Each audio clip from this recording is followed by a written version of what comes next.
You're listening to the Author Stories Podcast, bringing you the story behind the stories and the storytellers. Margaret White, Terry Brooks, Sheena Kamal, Matthew Quick, JT Ellison, Walt D. Williams, Brad Ford, Corey Dr. O, Brandon Sanderson, Robin Mott, Ernest Klein, Jim Butcher, Charlene Harris. Visit hankgarner.com for archives of all the shows. Today's guest is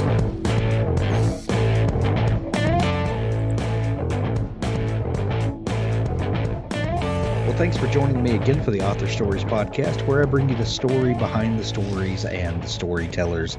Today, I'm having one of those moments that I look forward to each year, and that's talking to one of my favorite authors about a brand new book that they have out. Brad Parks joins me today, and he has an amazing new book. It's called Interference, and Brad, this book is a little bit of a departure from what you normally do. We love the thrillers that you bring us each year, but this one takes kind of a twist. Welcome back to the show, by the way. Yeah, great to be back, Hank. Always good to chat with you. I look forward to it as well. Absolutely. So Brad, before we get into talking about the book, you recently launched a brand new blog over at your website, right. And you've got this fantastic blog post that you posted where you kind of, all of your thoughts at the moment you kind of dumped on the page there, but you said something that really jumped out at me in that blog post, and you talked about writing for yourself versus what you feel like you do, and that's writing as performance art. Would you kind of expound on that just a little bit? Yeah, absolutely, and I appreciate you referring to my blog as a dump. Which it's probably very accurate, Hank, and I'll accept it. Yeah.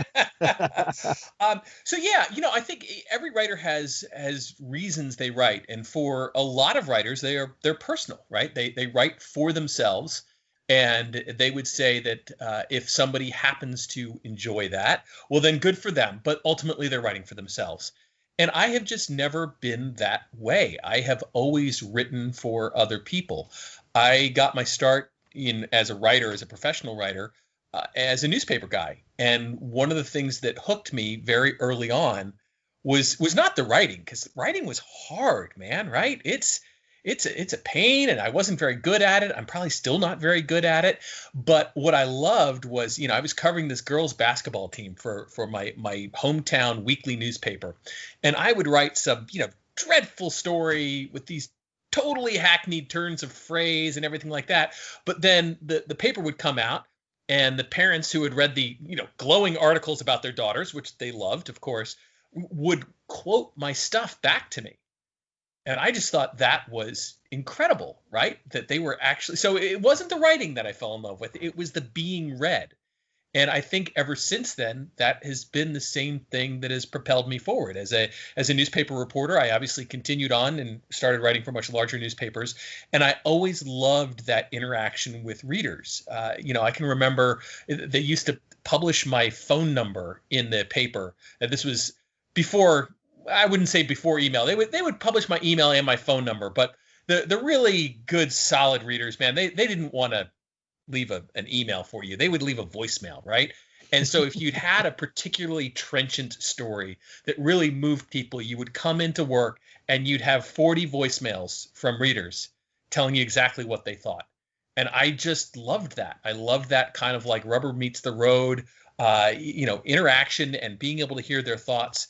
And it's still something that I enjoy very much about the process. For me, one of the most rewarding things about what I do now is when I get that reader email that says, oh, you describe this and such thing. Like I just got one that was really moving. It was from a man who had lost his wife recently.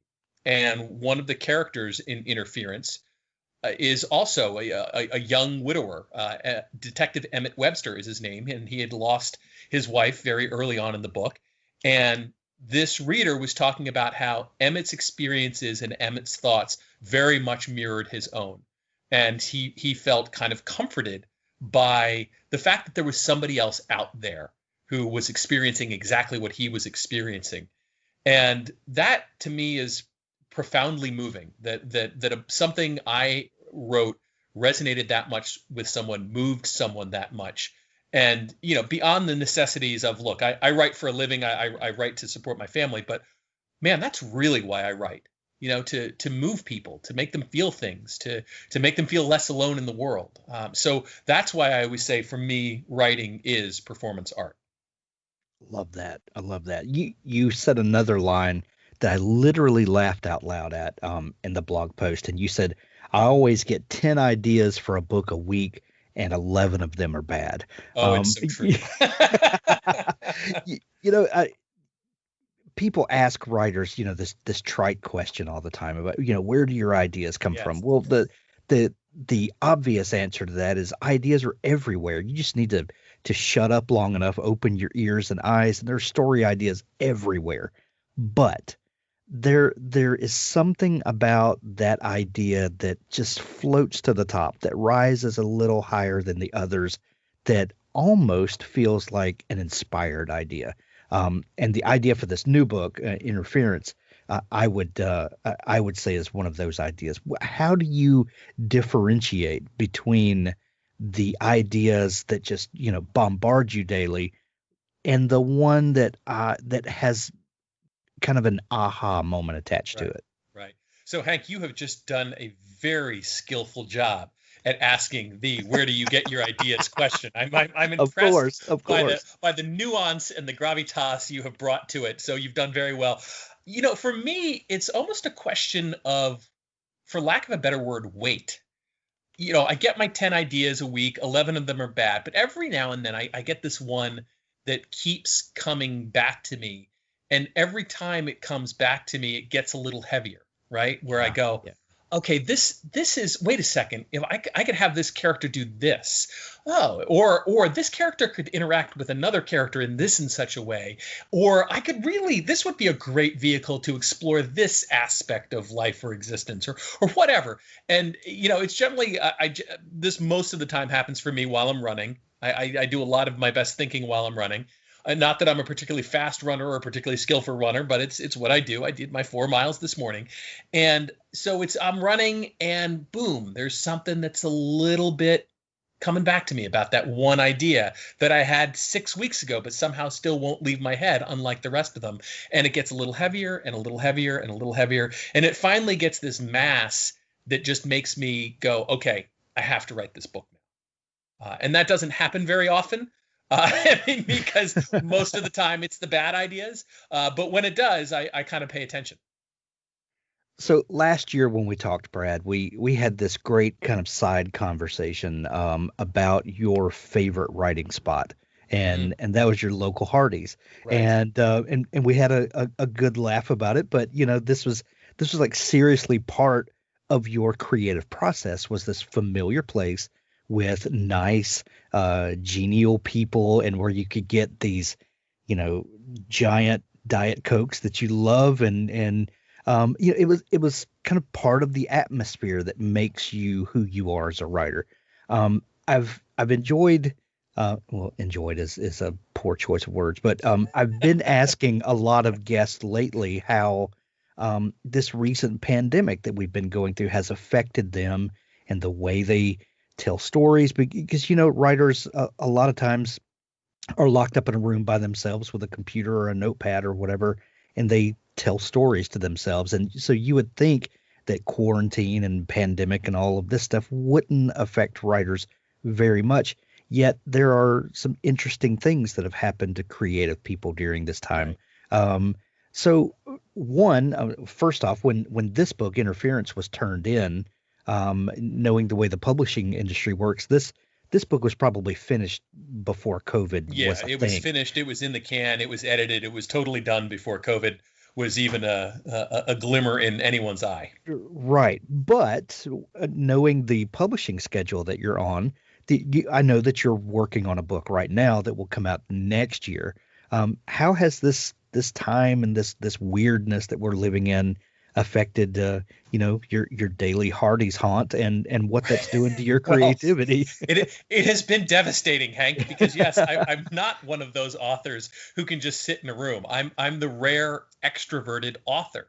I like being around people, having my Hardy's people who, in my own mind, perhaps only, they're kind of my accountability partners, right? Like as if the people coming into Hardy's every day for their sausage biscuit, seeing that weird guy in the corner, think to themselves, that guy better be writing a novel right now, or I'm going to be very disappointed in him. I know they're not thinking that. They're thinking, what's that weird guy doing in the corner? But in my imagination, which is ample, I think of myself as like I am letting them down if I'm not doing my writing. So yes, I have not been going to Hardy's for the last 5 or 6 months.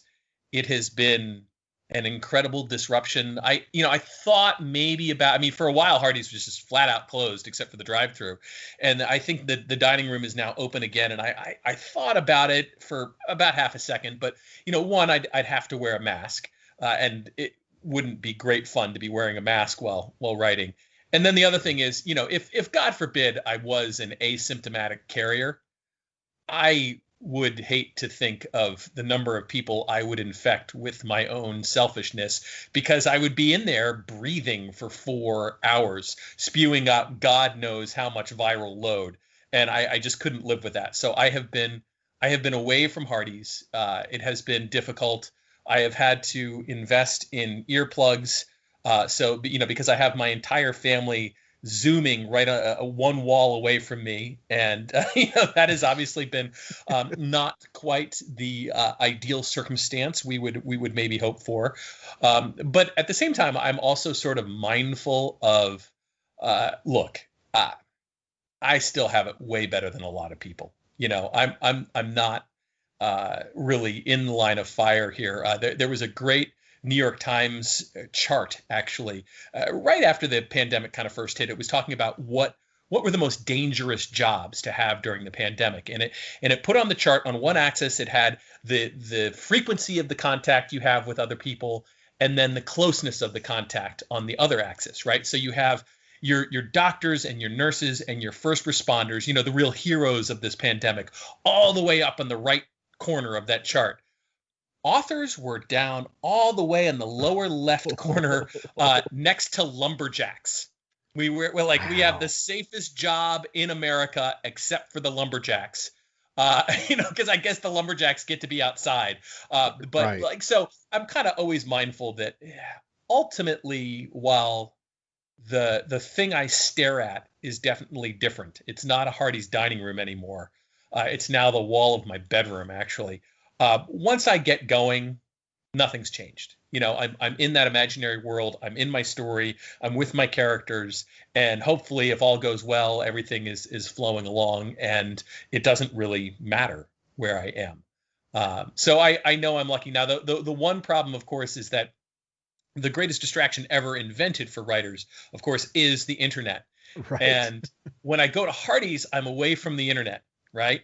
And the problem now is even when I used to write at home, but nobody was around, I would actually unplug the wireless router so I wouldn't be tempted. But I can't do that when everybody else in the family has to be Zooming and has to be online. So there have definitely been some days where I was not as productive as I normally would be, but I was a lot more active on Facebook, Hank.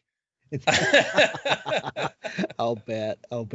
And you don't get those great moments of pacing around the parking lot screaming at people in the drive-thru, do you? Yeah, it is hard. So I have to pace elsewhere. And I've definitely yelled at my kids more than I would like, because they'll suddenly come into the room and need something, and it's like, I'm just in the middle of this dialogue. Could you just yes, it's brought out the worst in so many of us, hasn't it? Yeah. Bertha, who makes the biscuits, doesn't interrupt very often, does she? No. And I take inspiration from Bertha because, she's there doing her work. I'm there doing my work. Our sleeves, her sleeves are actually literally rolled up. Mine are kind of more metaphorically rolled up. But, there's that camaraderie there, and that I do miss, and I hope to get back to someday. Well, I'm glad that you're making the best of the situation and the time, and that makes the rest of us happy. Brad, Interference is such a different novel compared to your back catalog. Different is I can't think of the word. You're not going to call me a dump again, are you, Hank? No. That was one per interview. That's all I'm allowed. But this is, your books follow. When I pick up a Brad Parks book, I know what I'm getting into. This book completely floored me, and in a good way. I was so enamored by the story, the characters, and the twist that this story takes. I'm sure this is not the first time that you've heard a comparison with Michael Crichton and the storyline of this book. What was the inspiration for, what was that kernel of an idea that began with this book? I had been wanting to write a book that dealt with science for a long time. I had just been failing miserably at it. I've always been kind of a science nerd. I actually will read books about quantum physics in my spare time. Not that I've ever been a great science student, but I've always loved the ideas of science and the stories of science. And so I think there had been probably 3 or 4 different times over the last couple of years where I'd say, okay, I'm going to write a science book. And then I would get tripped up because I would be trying to fit my book to the science. And finally, one day I had this blinding flash of inspiration. No. I'm going to fit the science to my book.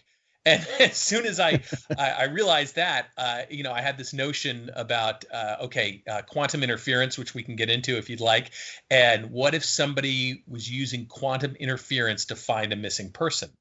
And that kind of brought me immediately back into that comfortable thriller territory that I've always been in. So I know what you mean when you say it's different, because there is this speculative element to the novel that does not necessarily exist. I'm asking the reader to kind of suspend their disbelief about something a little bit, which is not an ask I've made before. So I get what, where you would come from saying it's different.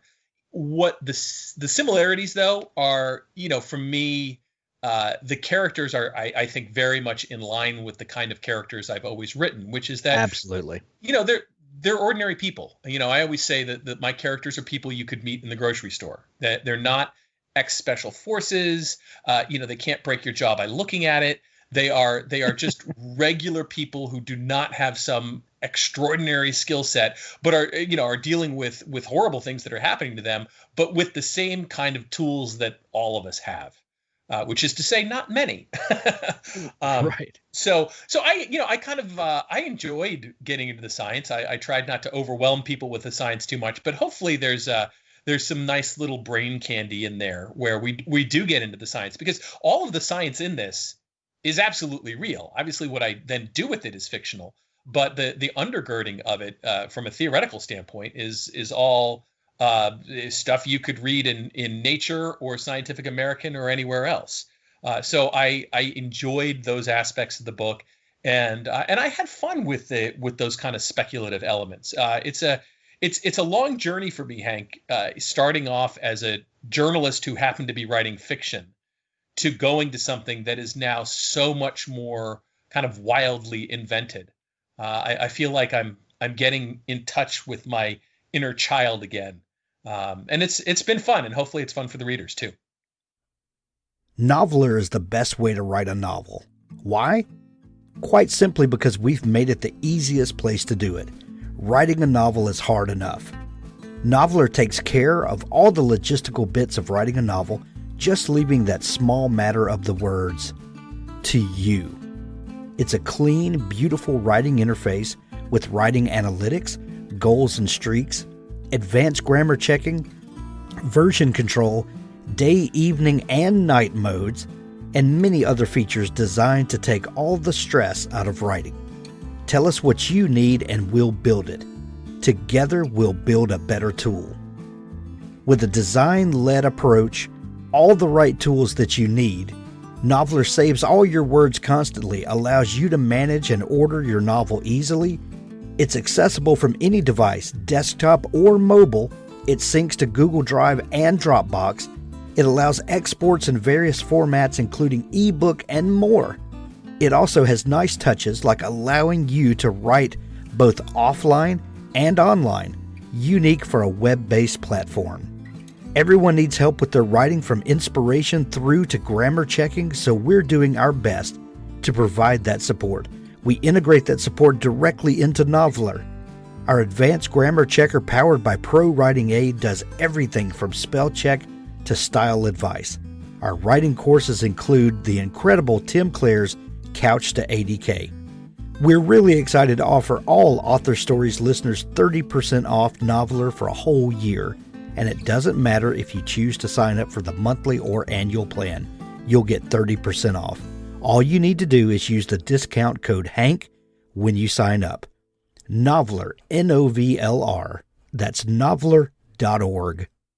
Well, one thing that I've noticed, Brad, that as a writer, when I have ideas about things and I think that these ideas are way out there and no one's ever thought of this, when I start scratching the surface of the scientific world and what things have been thought of and invented and are currently being tested, I can't imagine things that someone else hasn't already imagined and is figuring out the science of how to do that thing. Right. When you got this idea, were you like, oh, this is far-fetched, and then realize that, there are people that are actually working on doing this thing now. Right. Well, so this is part of where the science nerd comes in. So the basis of this book, for those who haven't read it, is this thing called quantum entanglement, which is very real. Quantum entanglement is basically this notion that sometimes two particles can be born entangled with each other, and you can separate them by any distance whatsoever, and yet they somehow still remain coordinated with each other. So you can measure one, and the other one immediately feels that measurement. It signals that it feels it, even if you've separated them by galaxies. Which, of course, Einstein thought this was absurd. He thought it was absolutely ridiculous. It was impossible. He called it spooky action at a distance because he believed nothing could be faster than the speed of light, right? And yet this interaction, this coordination that happens between entangled particles happens instantaneously, no matter how far apart they are, right? So it would appear to be a coordination that happens faster than the speed of light. So Einstein thought this was ridiculous, except we have now proven beyond the shadow of a doubt that entanglement exists, right? We have demonstrated it in laboratories with these very sophisticated experiments. The Chinese have actually launched a satellite into orbit where they have been able to demonstrate entanglement over very large distances. We've even used entanglement to encrypt things.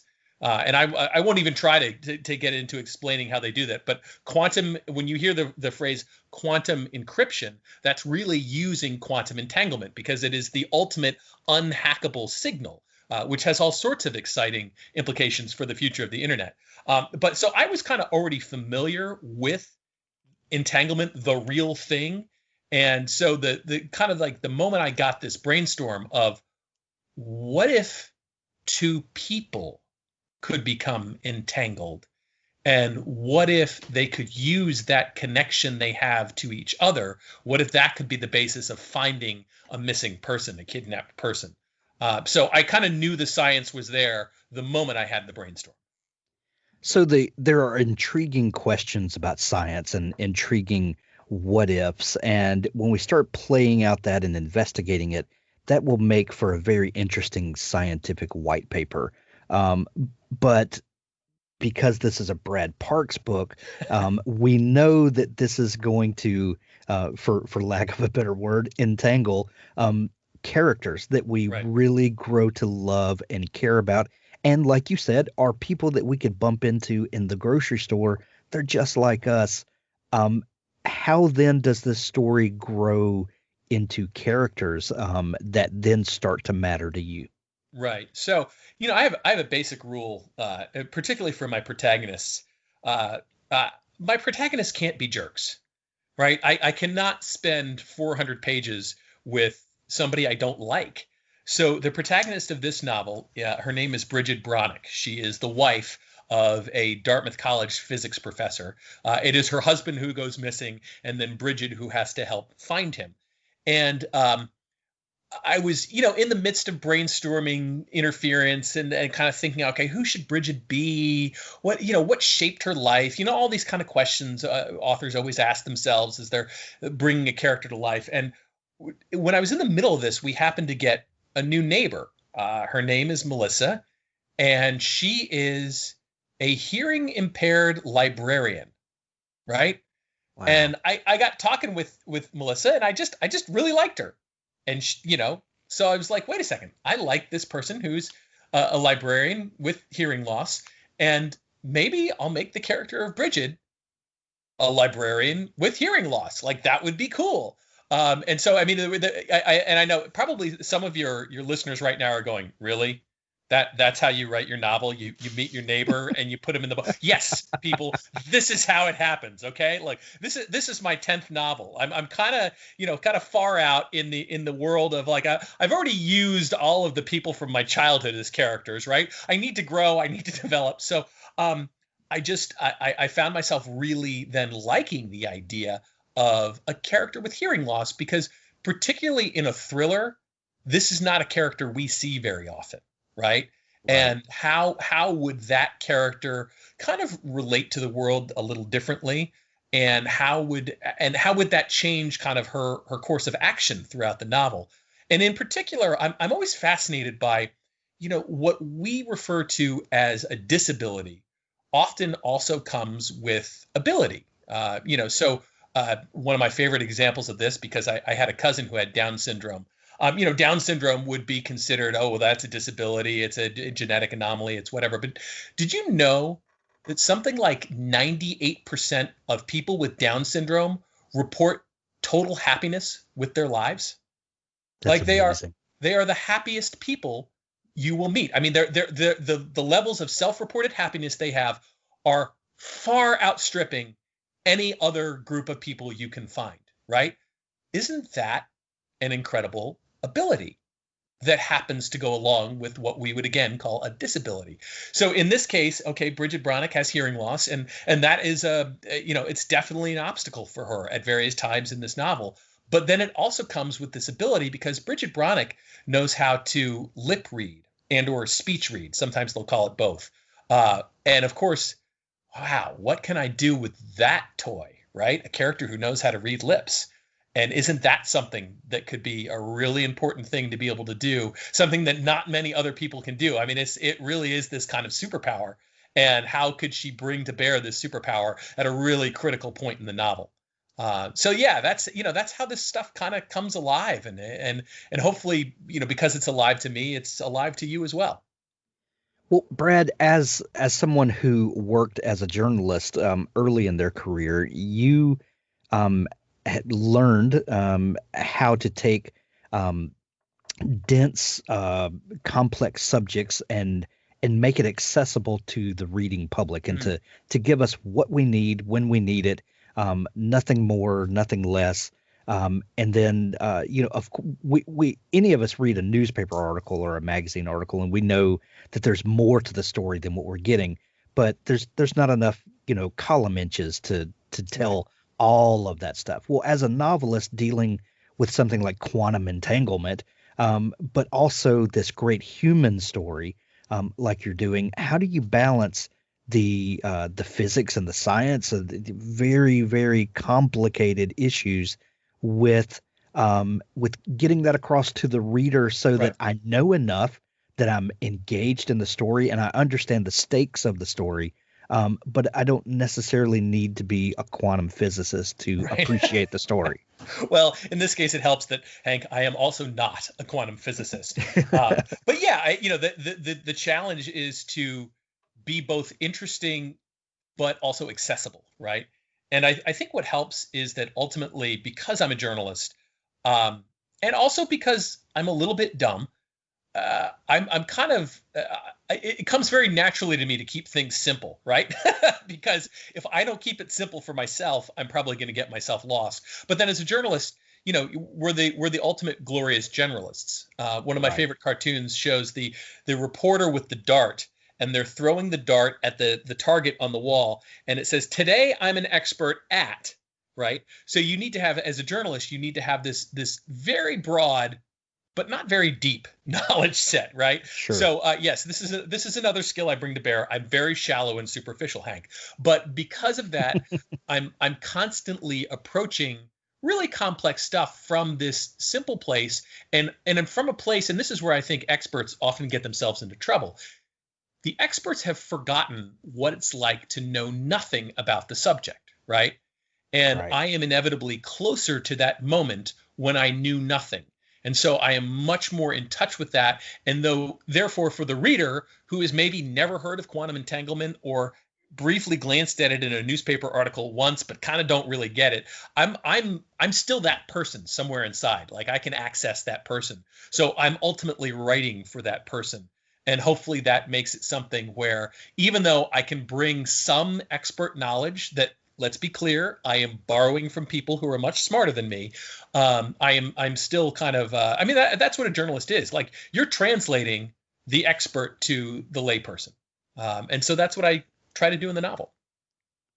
Excellent. And what a fantastic job that you've done of taking this really kind of esoteric kind of line of thinking and weaving this into people that we care about.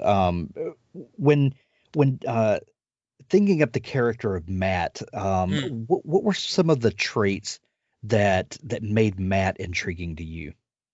So, I love the idea of Matt, and because for those who don't know, so he is this brilliant physicist who comes from this most humble background. He comes from Clinton, North Carolina, a hog town, basically. It's like everybody in Clinton, North Carolina is either they raise hogs or they slaughter hogs, and that's what they do. And there's a line early in the book about how Matt talks about his elementary school sometimes had to shut down during really hot days because it was downwind from the hog processing plant, and how the farmers said it smelled like money, and Matt insisted no, it just smelled like dead pigs.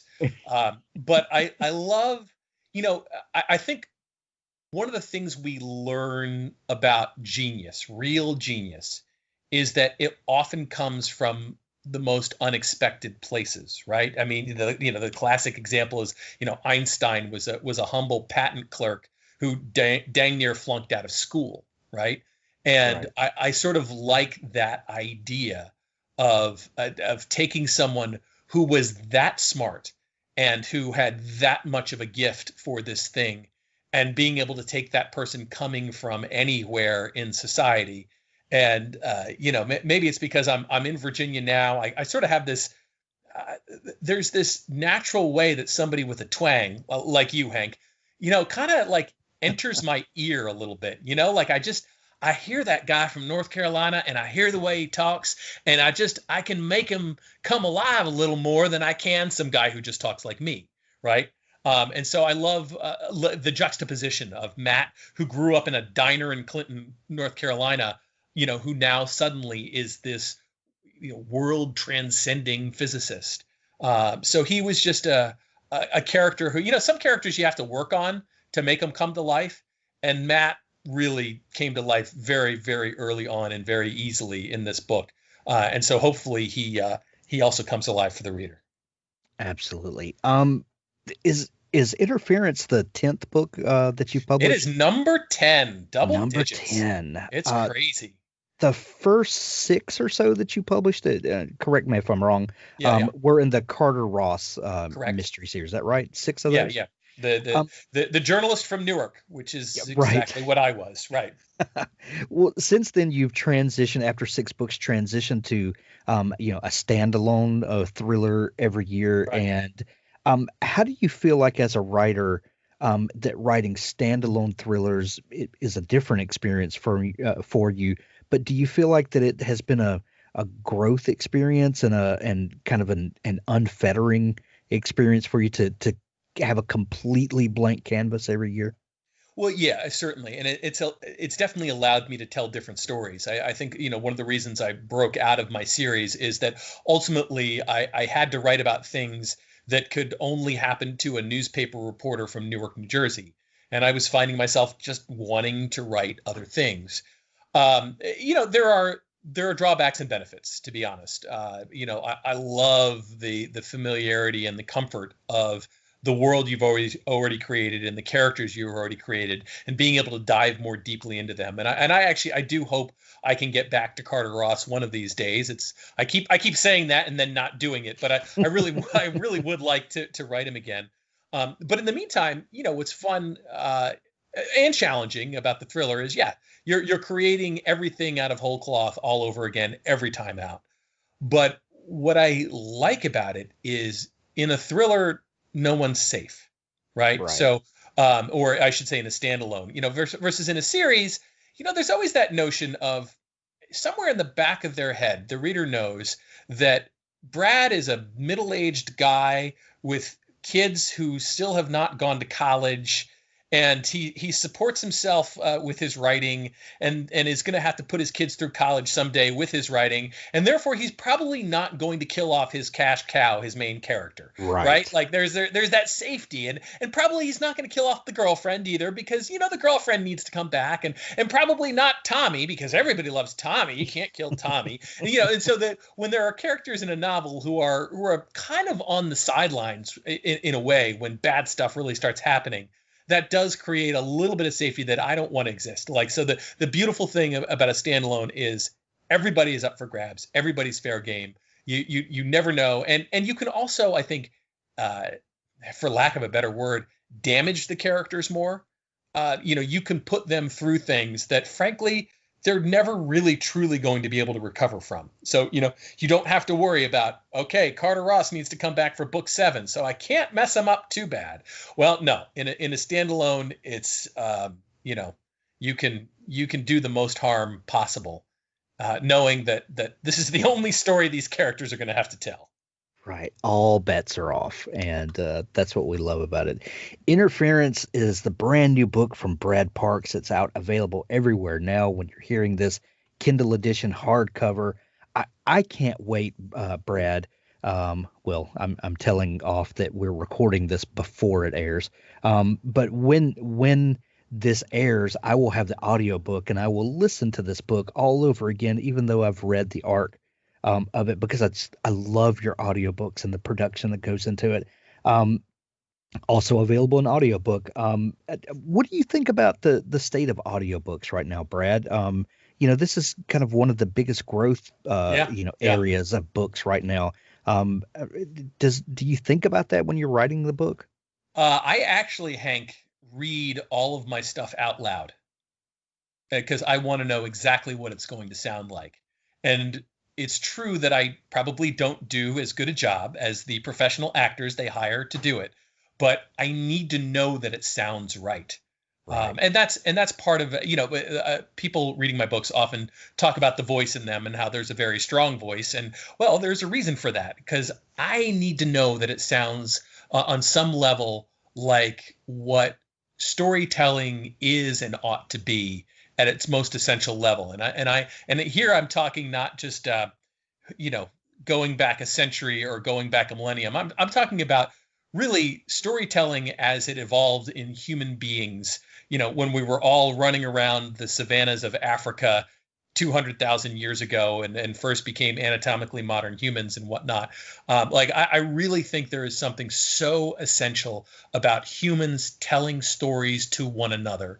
And so I've always wanted my books to work as if they were being told over a fire, right? Where you could just start and you could just go.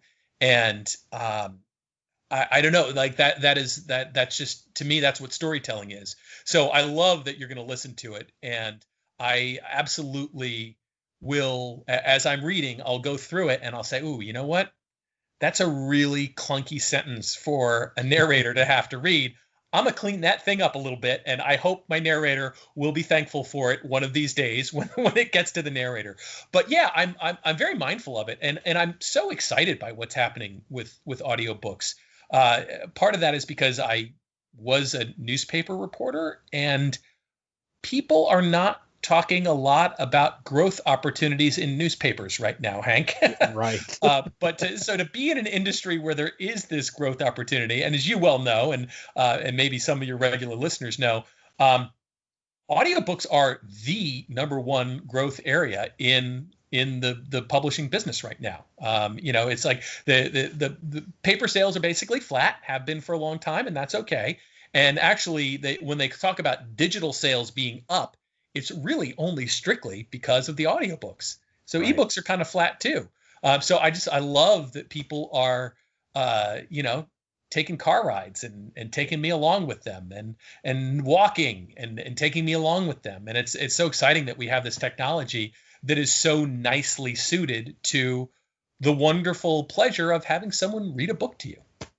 Well, and right now, if you turn the TV on, you're either going to be punched right in the face with pandemic news or election news. And sometimes those two merge into this crazy superstorm of bad news. Turn the TV off and listen to an audiobook. Interference is I guaranteed going to be one of the best audiobooks of the summer. Brad, I love getting to talk to you every summer. I love when a new book comes out. Tell people where they can find you and your fantastic new blog at. Awesome. So they can go to www.bradparksbooks.com and click on the blog button, or they could just go to www.bradparksbooks.com/blog and they can find it there. If they'd like to interact with me on Facebook, I'm at facebook.com/bradparksbooks, or on Twitter, I'm Brad_Parks. And I'm also on Goodreads and BookBub, and I think that's it. But man, if you can't find me in any of those places, you're not looking very hard. We'll round up all of those links and put them in the show notes to make it easy for people to click over and find you. Brad, thank you so much for taking time to come back on the show today. Hank, it is always a pleasure. Great talking with you again. Authors, I have a fantastic new service to tell you about. It's called PubSite. PubSite is a service to help you build your very own website, your home on the web, where you can promote your work and give your fans a place to connect with you. PubSite is a website platform that allows every author, regardless of budget, to have a great-looking professional website. Developed by the book marketing professionals at FSB Associates, PubSite is the new easy-to-use DIY website builder developed specifically for books and authors. Whether you're an author of one book or 20, or a small publisher, PubSite allows you to build, design, and most importantly, update your website pain-free. No need to be dependent on a designer or webmaster to make a small but costly change to your website. Save the money and do it yourself. PubSite is the best platform for authors because it's a book-centric platform. PubSite was built just for authors and small publishers. Every design, feature, and layout is book-centric. They have customized designs for you to use. It's easy to build. No coding or HTML is necessary to create a stunning, professional-looking website with all the features you want. Get a custom domain name, yourname.com. It's simple to update. You can add all of your books, add a blog and a book tour, sell from any retailer, manage your email list and social media, and even do e-commerce. Build your website with a 14-day free trial, then pay just $19.99 per month, which includes hosting. And we offer packages starting at $499 to set up the website for you. Pub-site.com, the place to help authors find their home on the web.